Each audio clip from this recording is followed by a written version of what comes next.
Lalu bagaimana timnas Indonesia menatap laga perdana Piala AFF 2024? Apakah hasil lawan Myanmar akan jadi penentu bagi laga selanjutnya?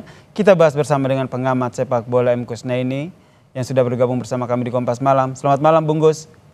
Selamat malam Yasir. Ini tinggal menghitung hari laga AFF 2024 ini berlangsung. Menurut Anda seberapa penting sih ini laga perdana timnas Indonesia di Piala AFF ini? Iya, kita tahu bahwa tim nasional Indonesia itu punya kecenderungan kalau laga pertama itu kan biasanya tidak bisa langsung in ya. Biasanya butuh 1-2 laga awal sebelum bisa terbentuk permainannya. Karena itu dengan materi pemain yang banyak sekali pemain muda, dan ini tentu akan menjadi pertandingan yang sangat krusial kalau menurut saya. Disinilah pentingnya peran pemain-pemain senior seperti Asnawi, Pratama Arhan, kemudian juga ada Rafa yang sudah langganan main di timnas senior. Itu harus bisa menjadi dalam tanda petik itu pembimbing bagi pemain-pemain yang relatif selama ini tidak terlalu sering bermain untuk tim senior. Jadi memang sangat penting laga pertama ini butuh perhatian khusus, dan mudah-mudahan Coach Sintayong bisa mendapatkan semua pemain terbaiknya, semua pemain dalam kondisi yang baik untuk menghadapi laga perdana ini. Apalagi Myanmar juga, saya pikir kita harus tidak boleh anggap enteng ya, karena mereka punya materi pemain yang cukup bagus dengan hadirnya sejumlah pemain yang kita bisa sebut naturalisasi juga gitu. Oke, ini yang jadi perbincangan di Piala AFF 2024 ini kan adalah timnas Indonesia yang mayoritas adalah U22 dengan sedikit tim seniornya. Ini Anda melihat kekompakan terus itu nanti kolaborasi yang digodok oleh STY dalam formasi permainan nanti akan seperti apa nanti, terutama laga melawan Myanmar ini? Iya, untungnya di antara pemain-pemain yang kita sebut pemain muda itu, banyak di antaranya yang sudah sering dipanggil oleh timnas senior.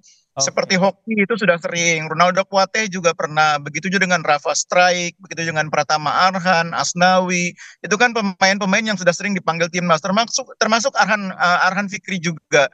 Sehingga memang pemain-pemain ini yang kita perkirakan akan menjadi kunci dalam formasi starter kita, tidak terlalu asing satu sama lain. Kerjasamanya mudah-mudahan tidak terlalu lama, butuh waktu untuk dibangun ya. Oke, Ya, berarti kekompakan kerjasama ini bukan jadi soal lagi ya. Saya juga ingin menampilkan bagaimana skema yang biasa ditampilkan dalam Piala AFF 2024 untuk timnas Indonesia U22. Mungkin Bung Kus juga bisa melihatnya.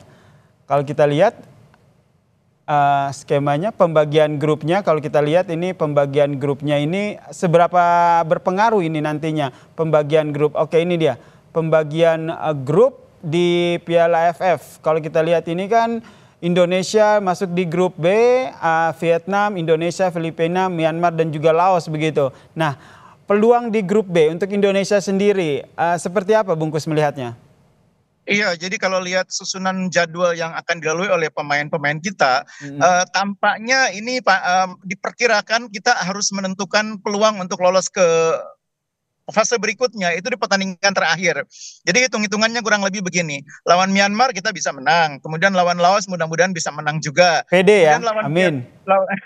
lawan Vietnam mungkin diperkirakan imbang. Nah, penentuannya nanti terakhir lawan Filipina. Saya pikir skenarionya seperti itu. Karena Filipina juga materi pemainnya cukup baik, Myanmar juga cukup baik, tapi yang paling kuat memang Vietnam yang bisa dibilang menurunkan full tim ya. Bahkan mereka sempat juga tes ke luar negeri, ke Korea Selatan, bertanding menghadapi sejumlah tim kuat di Korea Selatan. Sementara Indonesia materi pemainnya bisa dibilang 50% saja dari kekuatan yang sebenarnya. Oke, 50% saja dari kekuatan yang sebenarnya. Kemudian timnas ini mendominasi adalah U22 gitu. Apa yang menjadi catatan Anda? Karena ini menjadi sorotan ketika Piala AFF disampaikan bahwa jangan sampai kita kalah lagi untuk ke-6 kalinya, ke-7 kalinya tidak bisa juara begitu, karena sudah 6 kali kita hanya masuk final. Iya, kalau saya sih sejak awal juga memang tidak terlalu tidak terlalu membebani pemain dengan target harus juara ya. Dengan materi pemain seperti ini kita harus realistis. Peluang juara tidak akan sebesar kalau kita turun full tim. Saya justru tidak ingin membebani pemain dengan target harus juara. Saya berpikir mereka ini yang penting fokus lolos dulu dari grup ini.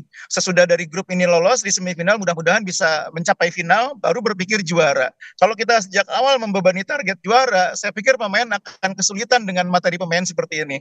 Baik, kita nantikan seperti apa laga perdana Timnas Indonesia. Yang jelas kita, baik saya maupun Bungkus dan juga semua warga Indonesia tetap berharap ya Timnas Indonesia akan mengalahkan Myanmar. Terima kasih pengamat sepak bola M. Kusnaini telah memberikan perspektifnya bersama kami di Kompas Malam. Salam sehat Bungkus.